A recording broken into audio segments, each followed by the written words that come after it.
Bueno, bienvenidos a esta nueva charla mensual de Hegemony. En este caso es del mes de octubre. Lo estamos haciendo en noviembre, pero es del mes de octubre.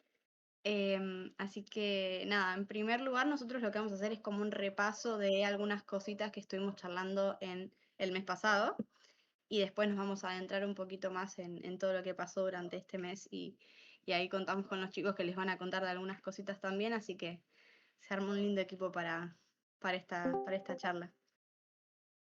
Avísenme si ven algo mal, ¿eh? Bueno, esto como ya lo hemos mencionado anteriormente, nosotros tenemos este equipo, que estamos Franco y yo y Facu, que Facu es licenciado en comunicación. Eh, lo paso así porque lo paso rápido porque ya lo charlamos. Bien, en primer lugar, el balotaje de Bolivia, del cual habíamos hablado en su momento el mes pasado, la ganó Rodrigo Paz Pereira con el 54,96% de los votos, poniéndole fin a casi 20 años de gobierno de MAS, y su partido, que es el Partido Demócrata Cristiano, propone obviamente mantener programas sociales, como habíamos hablado en su momento, impulsar el crecimiento del privado, de los privados y la autonomía fiscal regional. Estas elecciones marcaron un hecho histórico porque por primera vez desde la aprobación de la Constitución de 2009, el país celebró una segunda vuelta electoral. Y en esta diapositiva lo que podemos observar es cómo quedaron los resultados con relación al otro candidato que era Jorge Tuto Quiroga. Por un lado Rodrigo Paz con el 55% de los votos y Tuto con el 45% de los votos, que en realidad las encuestas habían dicho que iba a ganar Tuto, pero sucedió otro resultado diferente. Y Rodrigo Paz Pereira va a asumir el 8 de noviembre de este año. Por otro lado, bueno, tenemos las protestas de Generación Z, que acá encontré un mapita que está muy interesante porque nos muestra los países a nivel mundial en donde se están desarrollando estas protestas. Como hablamos el mes pasado, que hicimos mucho hincapié en Nepal porque fue donde más movilizaciones y más, digamos, repercusión, ¿no?, en las redes sociales tuvo. Y también hablamos el mes anterior de Indonesia, que ahora nos vamos a adentrar un poquito más en eso. Pero para resumir, acá tenemos, bueno, en Serbia, en Nepal, que ya hablamos, en Bangladesh, en Filipinas, Indonesia, Kenia, Madagascar, Marruecos.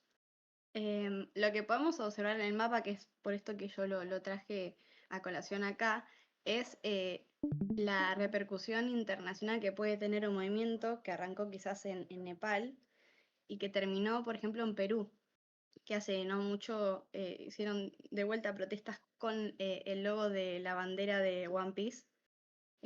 Así que eso es un dato ¿cómo es esto? Un dato muy, muy relevante, distintivo, digamos.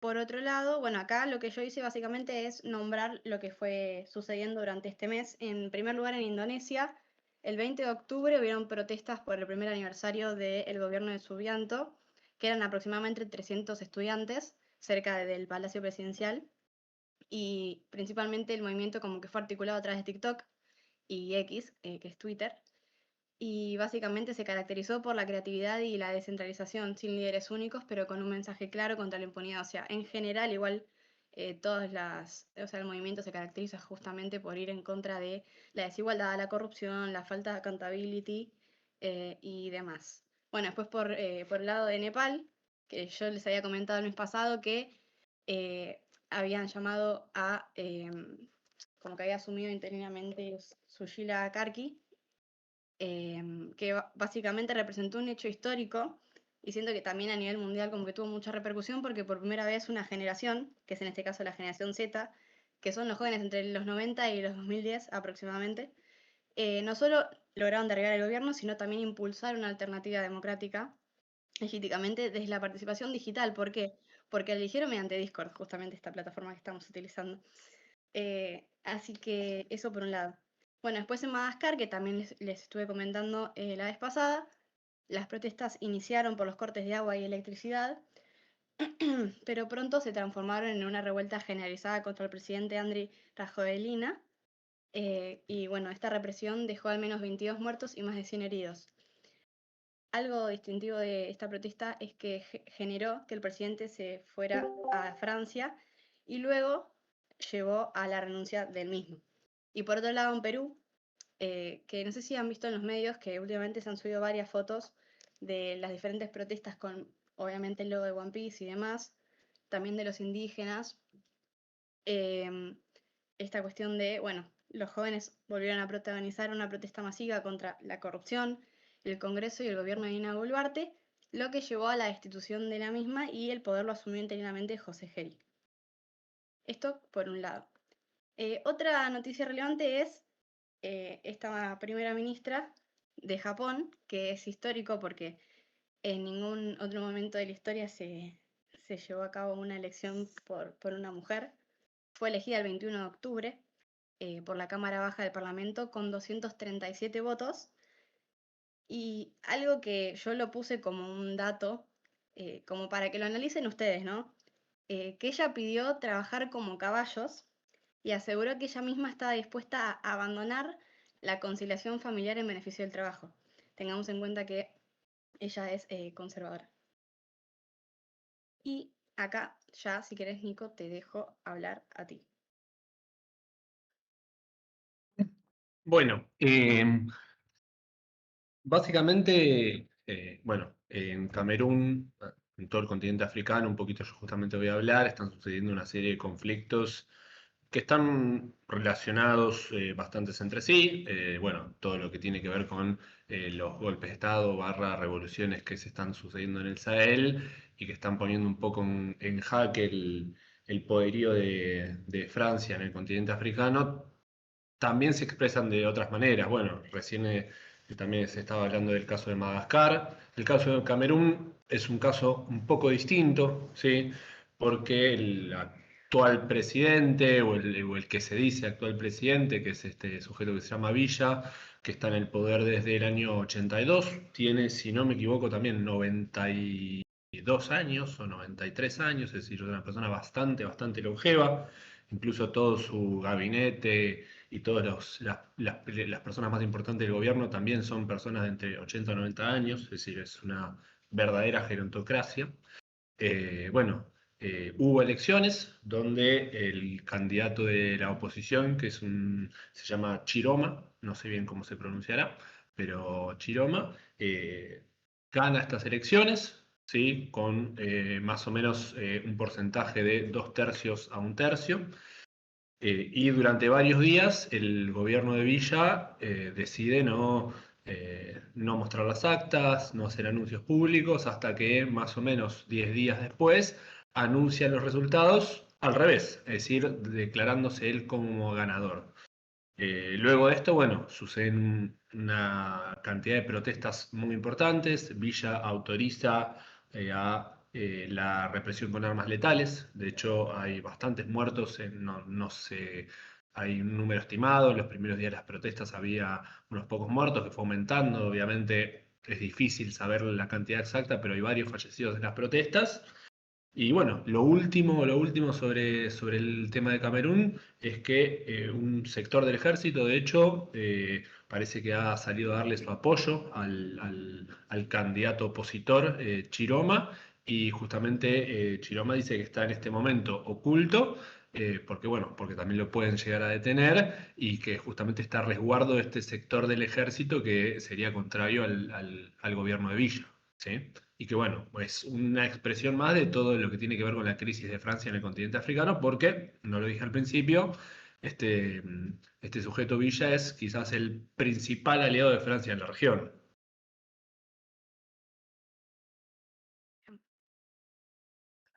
Ah, ahí está, ahí vas pasando, bien.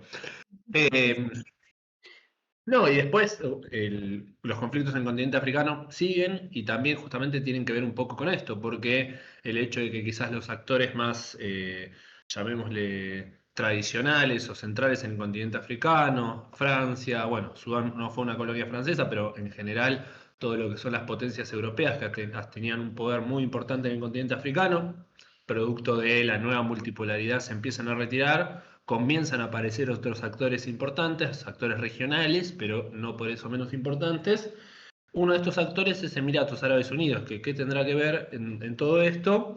Bueno, Sudán, un país que queda en el norte de África, justo al sur de Egipto, se encuentra hace ya unos cuantos años en una guerra civil entre el gobierno y lo que se conoce como las fuerzas de apoyo rápido, que estas justamente son financiadas por Emiratos Árabes. Obviamente Emiratos Árabes no, públicamente no afirma esto, pero todos los analistas internacionales dan cuenta de ello. ¿Cuál es la novedad de esta guerra que lleva ya unos cuantos años? Bueno, la denuncia de un genocidio que se está llevando a cabo en una región que se llama Darfur. Sudán es un país de mayoría negra, de mayoría árabe. Darfur justamente es una región de mayoría de población negra y las acusaciones vienen de que justamente estas fuerzas de apoyo rápida, estas milicias que están financiadas por Emiratos Árabes y que están en guerra contra el gobierno, están llevando a cabo un genocidio justamente contra la población negra en ese lugar. La Corte Internacional de Justicia, de hecho, esto es interesante, se declaró incompetente. Sudán llevó el caso a la Corte Internacional de Justicia y la Corte, por una mayoría no total, pero casi absoluta, se declaró incompetente porque, bueno, justamente como él dice, Emiratos Árabes Unidos, bueno, declaró justamente optó justamente por este artículo, de un artículo 9 del Convenio sobre el Genocidio de la Convención de Ginebra, se autoexcluyó. Es decir, que ningún país puede hacerle una denuncia justamente sobre denuncias de genocidio a Emiratos Árabes. Sin embargo, bueno, las pruebas son bastante claras. Los distintos medios, Al Jazeera, por ejemplo, algunos medios independientes. Es verdad, la mayoría de los medios occidentales no dicen mucho del tema, ¿sí? Se habla de un genocidio silenciado, a diferencia quizás del genocidio en Gaza, que está bastante televisado, este está bastante oculto, bueno, justamente por buena parte de los medios occidentales, gracias también al fuerte poderío económico que tiene Emiratos Árabes. Bueno, acá hay un mapita donde se puede ver lo que vendría a ser a mi izquierda, en la zona que está en rojo, no sé si llegan a ver, hay una zona que se llama El Fayer, ¿sí? Que queda esa región pegado, casi pegado a lo que vendría a ser Chad, es donde se encuentra este territorio que se llama Darfur, y El Fayer es la capital justamente de Darfur, es una ciudad que estuvo sitiada durante varios años por los rebeldes y que recientemente la tomaron y es en ese lugar en particular donde se denuncia que se está desarrollando a cabo el genocidio. Y en verde, bueno, se ven las fuerzas gubernamentales. Nada más. Perdón, pasé sin querer, pensé que habías terminado. Bueno, Santi. Bueno, ¿se escucha? Hola, hola. Hola. Bueno, Avanzó, ¿eh? em, dale. Bueno, buenas tardes. Primero, en mi caso, nos movemos de región, nos vamos a Medio Oriente, el conflicto sigue más allá. El día 10 de octubre se declaró un alto el fuego mediado por Estados Unidos, por Donald Trump. Em, Se medió un alto entre Hamas y el Estado de Israel el 10 de octubre.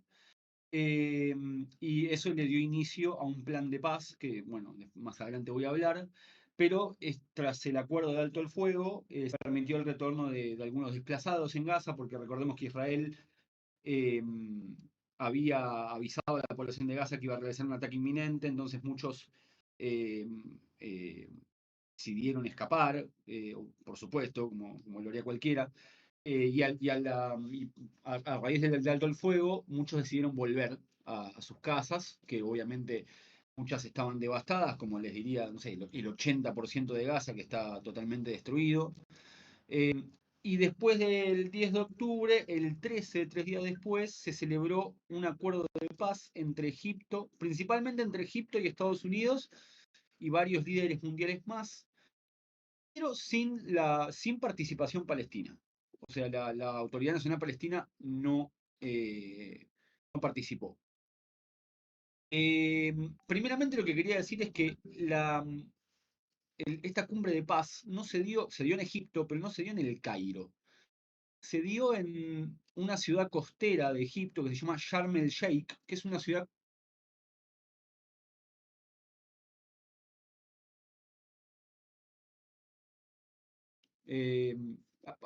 parece- pero ya está.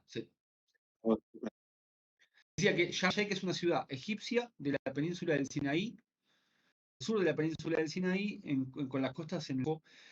Yo desconozco el motivo oficial de que se haya celebrado la cumbre en esa ciudad, pero yo puedo llegar a intuir que es una especie dicho coloquialmente, una mojada de oreja de Egipto hacia Israel, porque recordemos que para Netanyahu, este plan irredentista del Gran Israel incluye a la península de Sinaí. O sea, para Netanyahu y para varios sectores conservadores nacionalistas israelíes, existe la idea del Gran Israel, que es un Israel mucho más grande del que es ahora, con un territorio mucho más grande que ellos consideran propio, que incluye, obviamente, Cisjordania, o lo que ellos llaman como Siberia, Judea y Samaria, partes del Líbano, y también la península de Sinaí, que recordemos que Israel en 1967, en la Guerra de los 6 días, toma la península de Sinaí y la mantiene ocupada hasta el año 1981, que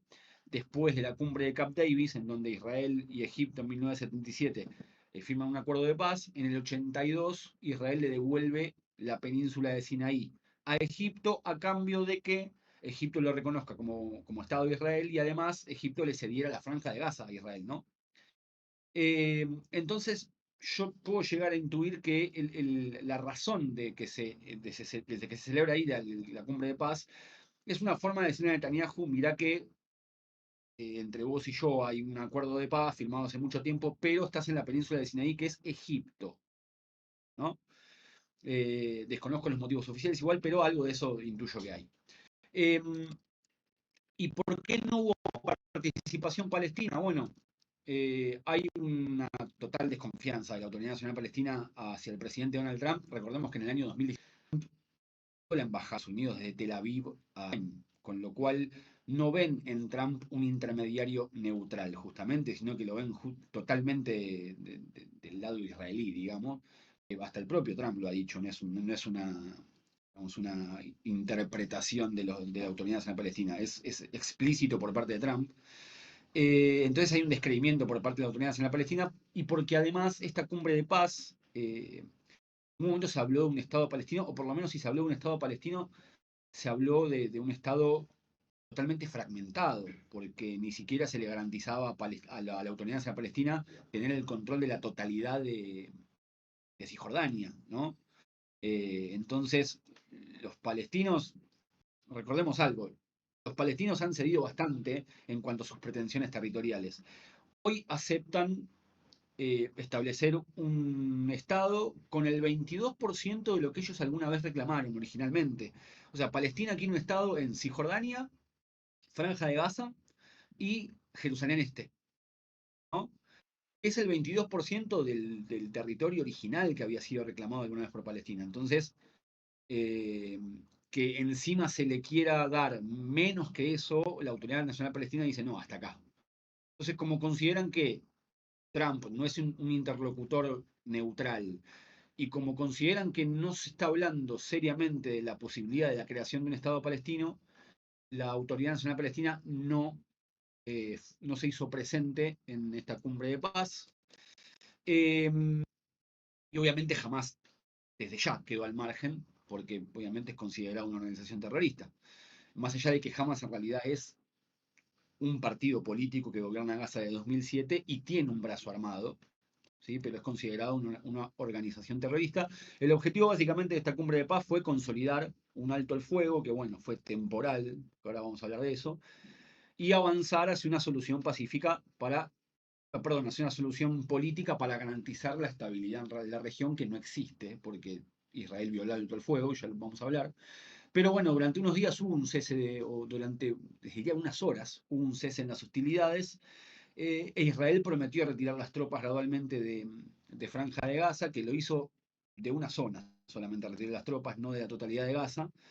Y también lo que se acordó fue un intercambio de rehenes o prisioneros, que bueno, ahí está el tema de cómo llamarlos, ¿no? Porque Hamas tenía tenía rehenes desde el 7 de octubre de 2023, cuando digamos, invadió territorio israelí, por decirlo así, y produjo la masacre que conocemos del 7 de octubre del 23, en lo que ellos llamaron la inundación de Al-Aqsa, así se llamó la operación por parte de Hamas. Y desde ese año tenían varios rehenes secuestrados, cerca de 25, entre 20 y 25 rehenes vivos, que fueron devueltos. Y a su vez, el Estado de Israel tenía varios presos políticos, tenía varios palestinos presos sin ningún juicio previo, que también devolvieron en condiciones bastante cuestionables, lastimados, desnutridos, ¿sí? Así que bueno, eso sí se dio, digamos. Y después también se aprobó la reapertura de pasos fronterizos para la llegada de ayuda humanitaria. Recordemos que antes Israel estaba permitiendo que llegue ayuda humanitaria a Gaza a través como de paquetes aéreos que muchas veces caían encima de la población y los lastimaban y hasta los mataban. O sea, era hasta bastante cruel. El problema es que, según el medio Tehran Times, que es un medio iraní en inglés, Israel violó el alto el fuego al otro día de la cumbre de paz, es decir, el 14 de octubre. Por lo que se podría afirmar que el alto el fuego duró 4 días, ¿no? Según el medio egipcio Ahram, perdón la pronunciación, pero no muy fuerte claramente, la oficina de prensa del gobierno de Gaza afirmó que la ocupación violó el acuerdo desde el día 1, o sea, el otro día, el 14 de octubre. Después, los medios Haaretz y la CNN citaron al Ministerio de Salud de Gaza que había comunicado 104 muertos por el accionar de las fuerzas de defensa de Israel, de los cuales 46 eran niños, ¿no? Según el medio alemán DW, Israel atacó un depósito de armas en Gaza el miércoles 29, o sea, hace unos días,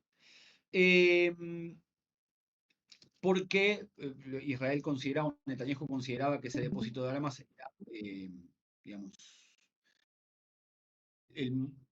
era una muestra de que Hamas iba a realizar un ataque terrorista inminente. Entonces, realizaron como una especie de ataque preventivo, tal como lo hizo alguna vez con Irán, ¿no? Que destruyó centrales nucleares, justamente porque Israel pensaba que Irán estaba armando armas nucleares o armas atómicas justamente para atacar a Israel. Entonces, se lo llamó ataque preventivo. Y es que con la misma lógica, Israel atacó este depósito de armas el 29 de octubre.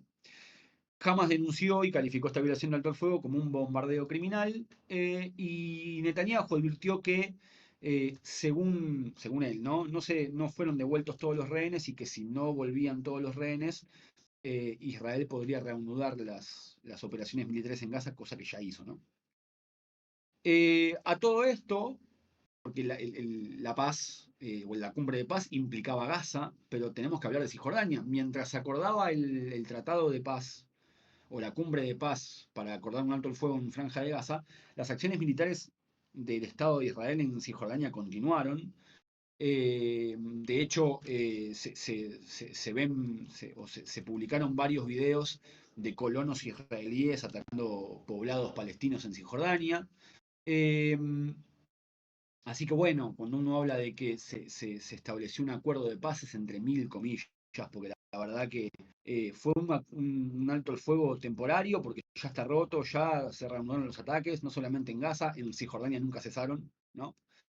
Y el tema es que la crisis humanitaria sigue siendo grave, porque sigue habiendo desplazados en Gaza, la infraestructura de Gaza sigue estando totalmente destruida, casi no quedan viviendas. Hablar porque Trump insiste con que él solucionó el problema y que trajo la paz, y esto también es así. Eh, y la ayuda humanitaria que llega no es suficiente, ¿no? Y aparte, en ningún momento la cumbre de paz abordó cuestiones fundamentales como el estatus futuro de Gaza, porque en un primer momento se habló de que Gaza iba a ser gobernada por una serie de profesionales apolíticos, ¿no? Supuestamente lo que se quería para Gaza es que sea administrada por profesionales, por ejemplo, ingenieros, abogados, médicos, que no tuvieran ninguna inclinación política, ¿no? Como tecnócratas. Con lo cual, manifestar que va a haber personas administrando Gaza que no van a tener ninguna postura política es ya tener una postura política. Pero bueno, eso vamos a ver en qué queda, porque no se llegó a ningún acuerdo sobre eso. Después los asentamientos en Cisjordania siguen construyéndose, el Estado de Israel sigue construyendo asentamientos en Cisjordania. Sigue habiendo ataques de colonos a poblados palestinos. De hecho, hace poco se atacó al poblado de uno de los directores de No Woodard Land, de este documental palestino que ganó el Oscar. Eh, el derecho al retorno de refugiados palestinos sigue sin hablarse. La creación de un futuro Estado de Israel sigue sin hablarse. Entonces, cualquier cumbre de paz, o como quieran llamarla, que no incluya estos temas centrales, al cual le podemos agregar el estatus de Jerusalén de acá en un futuro, porque el Estado palestino o la Autoridad Nacional Palestina quiere un Estado palestino con capital mínimamente en Jerusalén Este. Israel no está dispuesto a charlar sobre esto, porque recordemos que en Jerusalén Este está la ciudad vieja de Jerusalén, donde está el muro, no solamente está las mezquitas de la Cúpula de la Roca y Al-Aqsa, está el Muro de los Lamentos, que es el lugar más sagrado para el judaísmo, está el Santo Sepulcro, donde está supuestamente el cuerpo de Jesús. Entonces, Israel dice, no, Jerusalén es la capital única, indivisible del Estado de Israel y no te doy ni medio centímetro de Israel. Y los palestinos tampoco ceden, porque quieren la mitad de Jerusalén como su capital. Que no se echarle el estatus de Cisjordania, el estatus de Gaza, en conclusión, el estatus de un futuro Estado palestino y de los asentamientos en Cisjordania, no va a haber una paz. No se va a llegar a una paz. Entonces, simplemente lo que va a pasar es que haya altos o que haya ceses de bombardeos momentáneos y no mucho más que esto. Perfecto, Santi. Muchísimas gracias tanto a vos como a Nico por preparar todo esto. Ellos son parte, no sé si los conocen, a Santi ya lo han visto en la anterior charla que también estuvo hablando del conflicto y demás, pero ellos son parte de la comunidad de Hegemony, son parte de nuestro equipo de investigadores, así que nada, agradecerles a ambos antes de